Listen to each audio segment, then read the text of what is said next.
स्वस्ति श्री गणेशाय नमः। वक्रतुंड महाकाय कोटिसूर्यसमप्रभ निर्विघ्नं कुरु मे देव सर्वकार्येषु सर्वदा। धैर्यं सदा परिभवग्नम् अभीष्टदोहं तीर्थास्पदं शिवविरं चिन्तं शरण्यं। वृत्यार्थी यत्प्रणतपाल भवाप्तिबोधं वन्दे महापुरुषते चरणारविन्दम्।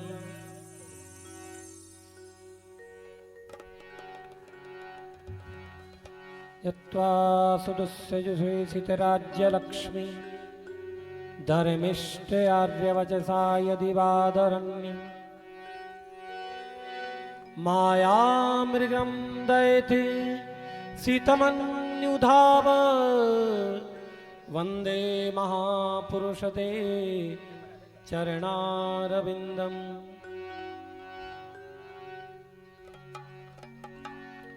अज्ञानतिमिरान्धस्य ज्ञानं च निशिलातयम्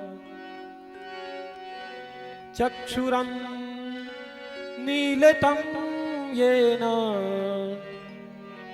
तस्मै श्रीगुरवे नमः।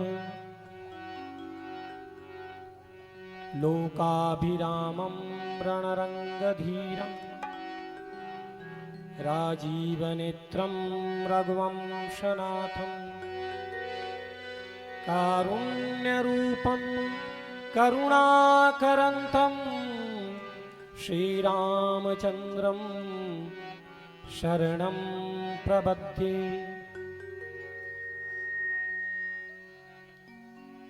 मंगलमय अखिलेश्वर अकारण करुणा वरुणालय भक्त हृदयेश्वर प्रभु श्री राघवेंद्र सरकार की वांग्मय प्रतिमूर्ति श्रीमद् रामचरितमानस उपस्थित सकल समाज राधा कृष्ण भक्त मंडल आसपुर के भगवत चरणानुरागी श्रोतृवृंद, स्नेहमयी भक्तिमती माताएं, यहाँ पधारे हुए समस्त आसपास के गांवों से प्रभु प्रेमी भक्तजन, मेरे पूज्य पिताश्री मंचासीन, मेरे सभी प्रिय संगीताचार्य, इस कार्यक्रम का संचालन कर रहे श्रद्धेय सतीश जी आचार्य साहब, बनकोड़ा सीतारामन क्षेत्र संचालन समिति के समस्त पदाधिकारी और अपने प्रचंड पराक्रम से इस दिव्य आयोजन को उपस्थित करने वाले श्रद्धेय रमेश जी भाई साहब और उनकी पूरी टीम, मेरे प्रिय अनुज भाई गजेंद्र जी, जो इस कथा के उपरांत आप सभी को सुंदरकांड का श्रवण कराएंगे। आइए हम कथा की इस दिव्य यात्रा को आरंभ करें। सभी ऐसा मन बनाएं, क्योंकि राम कथा कलि कलुष नशावनी, राम कथा कली के कलमशों को नष्ट करती है। इसलिए इस भागीरथी में हम सभी संवेद रूप से अवगाहन करेंगे। आइए आओ कथा में चले, आओ कथा में चले, क्या पता इस जीवन में ये मौका मिले।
इस त्रिवेणी में सब कर्मों को लेकर चले, ये मौका मिले ना मिले। आओ कथा में चले,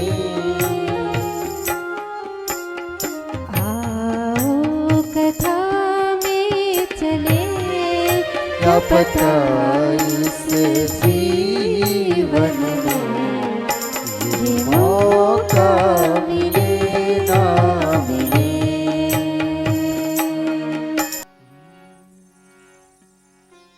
राम कथा कलि कलुष नशावनी।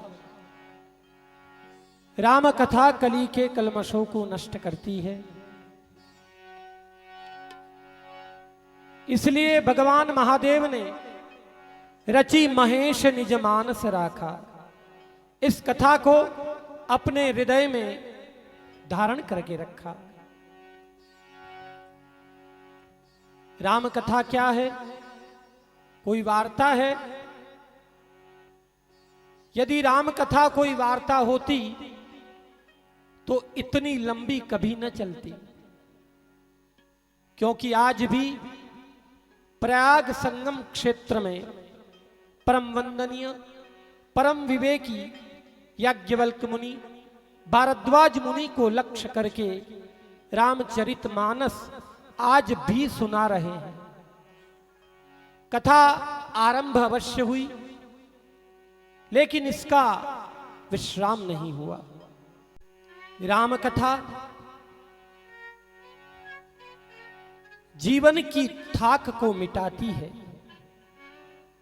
कथा जो हमारे जीवन की थाक को मिटा दे, हमारे जीवन के संघर्षों को दूर कर दे, हमें एक मार्ग प्रदान करे, उसका नाम है राम कथा। बोलो जय श्री राम। भगवान महादेव ने जब रामायण की रचना की तो 100 करोड़ मंत्र लिखे। महादेव ने 100 करोड़ मंत्र लिखे। देवता आ गए, गंधर्व आ गए, मनुष्य आ गए, हे महादेव ये हमें दे दो। महादेव ने 3 भाग कर दिए। 33 करोड़ 33 लाख 33,333 मनुष्यों को प्रदान कर दिए। 33 करोड़ 33 लाख 33,333 गंधर्वों को प्रदान कर दिए और उतने ही देवताओं को प्रदान कर दिए। अब केवल 32 अक्षर बचे, एक मंत्र बचा। तो फिर तीनों झगड़ने लगे, ये हम लेंगे, ये हम लेंगे। महादेव ने फिर 10 अक्षर देवताओं को दिए, 10 मनुष्यों को और 10 गंधर्वों को। फिर मात्र 2 अक्षर बचे। फिर झगड़ा हुआ, बोले महादेव ये 2 अक्षर हमें दे दो।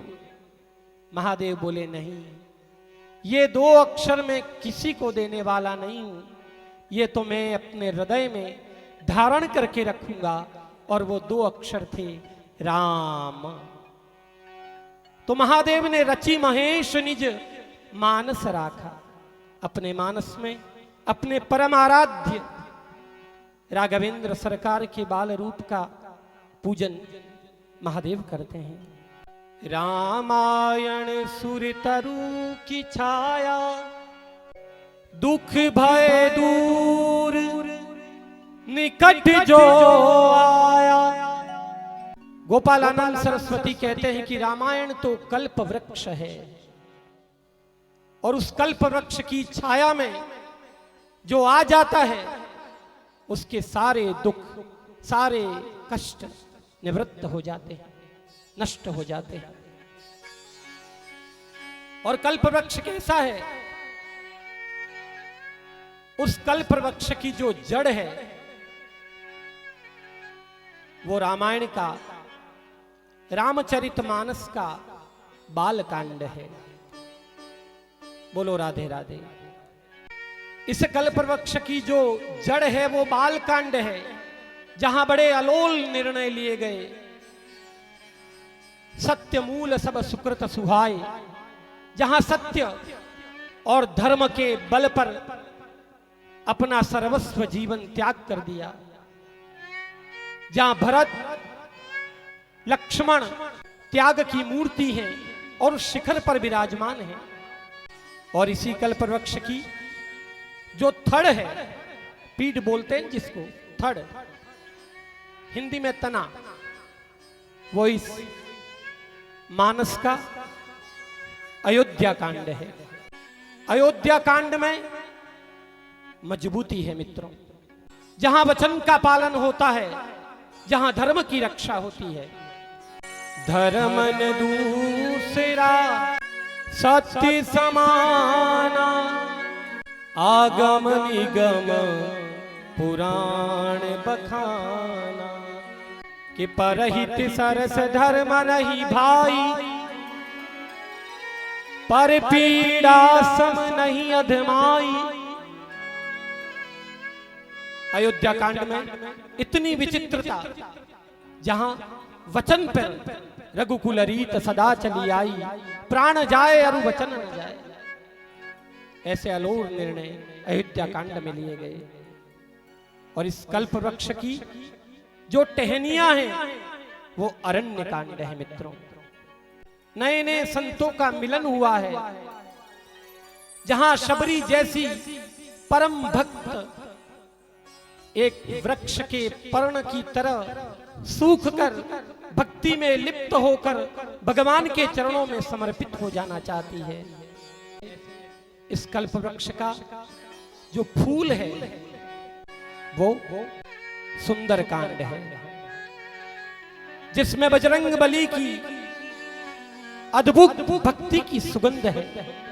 और लंका कांड इस कल्प वृक्ष का फल है। यह फल इसीलिए है कि लंका कांड में सबको मोक्ष मिला। भगवान राम के हाथों जितने लोग मरे, सबको सायुज्य मुक्ति, सारूप्य मुक्ति प्राप्त हुई। और उत्तरकांड इस कल्प वृक्ष का जो फल है उसका रस है। ब्रह्म विद्या, ज्ञान विद्या, योग, तत्व ज्ञान, निर्गुण ब्रह्म, सगुण ब्रह्म की संपूर्ण जानकारी उत्तरकांड में भरी पड़ी है सज्जनों। रामायण या रामचरितमानस केवल कल्प वृक्ष नहीं है मित्रों। जिस तरह हम भागवत में कहते हैं, तेन ये वांग्मय मूर्ति प्रत्यक्षां वर्तते हरे, जिस प्रकार भागवत भगवान कृष्ण का साक्षात वांग्मय विग्रह है, उसी तरह रामायण मेरे राघवेंद्र सरकार का, मेरे प्रभु का साक्षात विग्रह है। और इसके जो 7 कांड हैं उसमें बाल कांड भगवान के चरण हैं। अयोध्या कांड भगवान का जंगाहा प्रदेश है।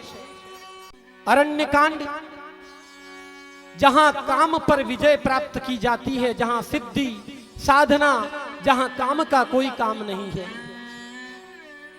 वो अरण्य कांड मेरे राघवेंद्र प्रभु का कटि प्रदेश है। किष्किंधा कांड जहां हनुमान का भगवान राम से मिलन होता है, वो मेरे प्रभु का हृदय है। और सुंदरकांड, सुंदरकांड तो मेरे राम का कंठ है। सुंदरे सुंदरे राम, सुंदरे सुंदरी कथा, सुंदरे सुंदरी सीता, सुंदरे किम न सुंदरम। अद्भुत है सुंदरकांड, जहां हनुमान का समर्पण, बजरंग बली की भक्ति सायुज्य हो जाती है।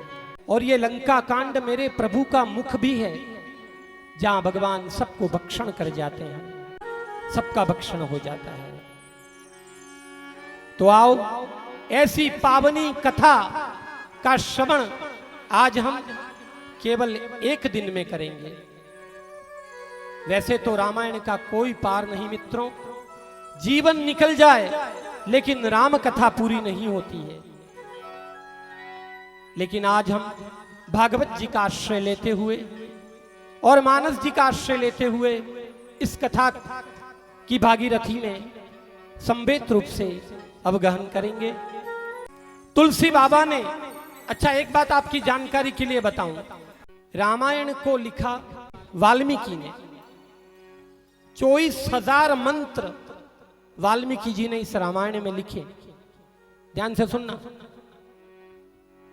लेकिन एक बार नारद जी आए, वाल्मीकि जी आपने बहुत सुंदर ग्रंथ लिखा है, किंतु संस्कृत भाषा है, क्लिष्ट है और जनसाधारण तक ये ग्रंथ आपका नहीं पहुंच सकता। हे मुनि, आप कुछ ऐसा यत्न करें कि ये जन जन तक आपकी ये वाणी, भगवान का ये पावन चरित्र हर मनुष्य तक पहुंच सके, ऐसा कुछ यत्न करें। तो वाल्मीकि ने इस कली काल में माता हुलसी के गर्भ से तुलसीदास के रूप में जन्म लिया। बोलो जय श्री राम। कलि कुटिल जीवन निस्तार हित, पुनि वाल्मीकि तुलसी भयो। स्पष्ट लिखा है कि वाल्मीकि ही संत तुलसीदास के रूप में इस कलिकाल में उत्पन्न हुए। और आज ही के दिन, रामनवमी के दिन, अयोध्या में बैठकर संत तुलसीदास ने इस रामचरितमानस की रचना संवत 1631 में आरंभ की। संवत 1631 रामनवमी का दिन संत तुलसीदास ने अवध की उस पावन भूमि से मेरे राम की ये पावन गाथा का निरूपण किया। अच्छा, आप ये बताइए, रामचरितमानस ऐसे सीधा लिखा है, रामचरित्र मानस। अब हम नीचे से शुरू करें। पहले मानस। सबसे पहले अगर हमें राम को पाना है तो हमारा मानस शुद्ध बनाना पड़ेगा। हमारा मन जब तक शुद्ध नहीं बनेगा तब तक हम सदमार्ग पर नहीं जाएंगे। क्योंकि मनेव मनुष्याणाम कारणम बंध मोक्षयो, बद्धम तु विषयासक्तम मुक्तम निर्विषयम मन। यह मन ही बंधन और मोक्ष का कारण है। मन के हारे हार है, मन के जीते जीत, मन ही मिलावत राम सो, मन ही करत फजीत। इसलिए हे सज्जनों, हम पहले मन को स्थिर बनाएं, मन को शुद्ध करें। और अगर हमारा मन शुद्ध हो जाएगा तो हमारा चरित्र अपने आप शुद्ध होगा, चरित्र का विकास होगा। और जब मन शुद्ध हो जाएगा, चरित्र शुद्ध हो जाएगा, तो फिर मेरे राम आसानी से मिल जाएंगे, कोई तकलीफ नहीं आएगी। आओ 2 मिनट राम का कीर्तन करें।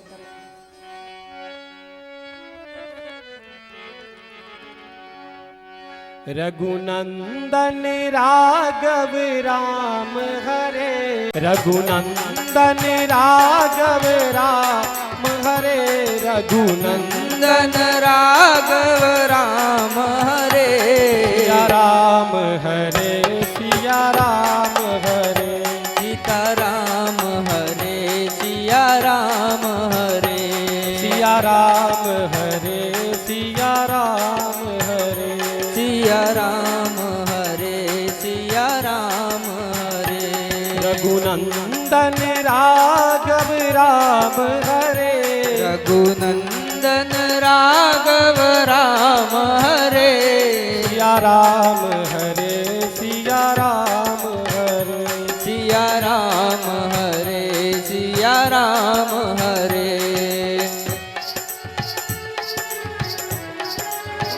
जय सिया राम।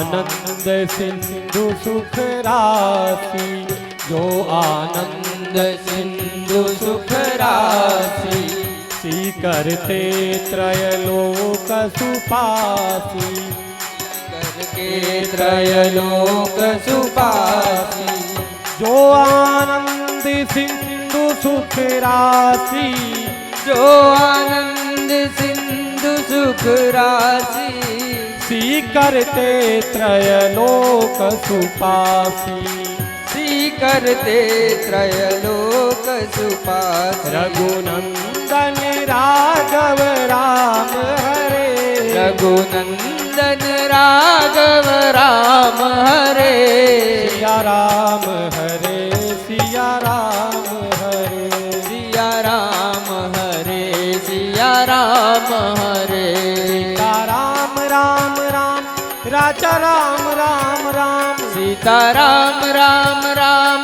राजा राम राम राम, सीता राम राम राम, राजा राम राम राम, सीता राम राम राम, राजा राम राम राम, सीता राम राम राम, राजा राम राम राम, सीता राम राम राम, राजा राम राम राम, राजा राम राम राम, सीता राम राम राम, राजा राम राम राम, सीता राम राम राम, सीता राम राम राम, सीता राम राम राम, सीता राम राम राम, सीता राम राम राम, राजा राम राम राम, सीता राम राम राम, राजा राम राम राम, सीता राम राम राम, राम राम राम राम, सीता राम राम राम राम राम, सीता राम, राम राम राम राम, सीता रघुनंदन राघव राम हरे, रघुनंदन रघुनंदन राघव राम हरे, सिया राम हरे, सिया राम हरे, सिया राम हरे, सिया राम हरे, रघुनंदन राघव राम हरे, रघुनंदन राघव राम हरे, सिया राम हरे, सिया राम हरे, राम हरे सिया राम हरे, सिया राम हरे, सिया राम हरे, सिया राम हरे, सिया राम हरे, बोलो राजा रामचंद्र भगवान की जय। भगवान की पावन झांकी का दर्शन हम करें। यह कथा कहां कहां हो रही है। राम कथा का श्रवण प्रयाग संगम क्षेत्र में याज्ञवल्क्य मुनि भारद्वाज जी को लक्ष्य बनाकर करा रहे हैं। यही राम कथा भगवान महादेव श्री पार्वती जी को सुना रहे हैं। यही राम कथा कागभूषणी जी गरुड़ जी को लक्ष्य करके मानो पूरे समाज को संदेश प्रदान कर रहे हैं। बोलो राजा रामचंद्र भगवान की जय। भीड़ भंजन हनुमान जी महाराज की जय। महादेव कहते हैं, हे देवी, राम कथा का श्रवण करने वाले के जीवन में कोई कष्ट नहीं आता। आज प्रयाग में कुंभ लगा है और उस कुंभ के संपन्न होने के बाद भारद्वाज मुनि कहते हैं, हे याज्ञवल्क, मुझे आप राम कथा सुनाइए। याज्ञवल्क मुनि व्यासपीठ पर आसीन हैं और भारद्वाज जी के साथ अनेकों संत वहां बैठकर वट वृक्ष की छाव में मेरे प्रभु राम का चरित्र सुन रहे हैं। एक बार त्रेता जुग माही, एक बार त्रेता जुग माही, शंभु गए कुंभज ऋषि पाए, शंभु गए कुंभज ऋषि पाही, संग सती जग जननी भवानी, संग सती जग जननी भवानी, संग सती जग जननी भवानी, संग सती जग जननी भवानी, पूजे अशीलेश्वर समझानी। राजा रामचंद्र भगवान की जय।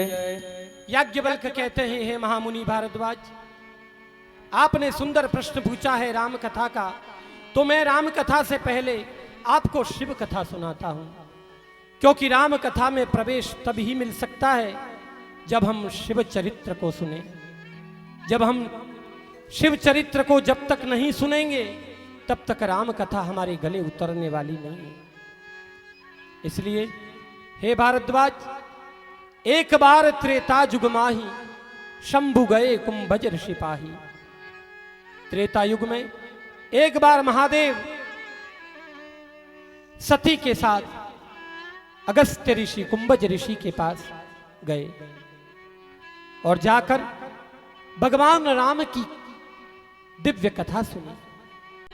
सती दक्ष प्रजापति की पुत्री है, इसलिए थोड़ा दंभ है, अहंकार है।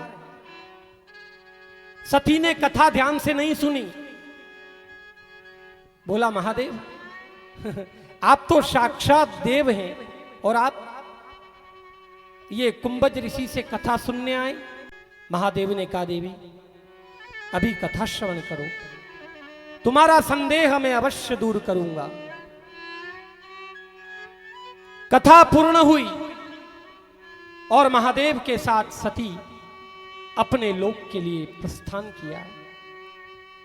लेकिन ध्यान देना मित्रों, त्रेता युग की बात है ये, जब भगवान राम को वनवास हुआ और मां सीता जी का हरण हुआ और भगवान जंगल में अकेले अपने भाई के साथ जब अपनी प्रियसी सीता को ढूंढ रहे थे, वो दृश्य वहां सामने उपस्थित हो गया।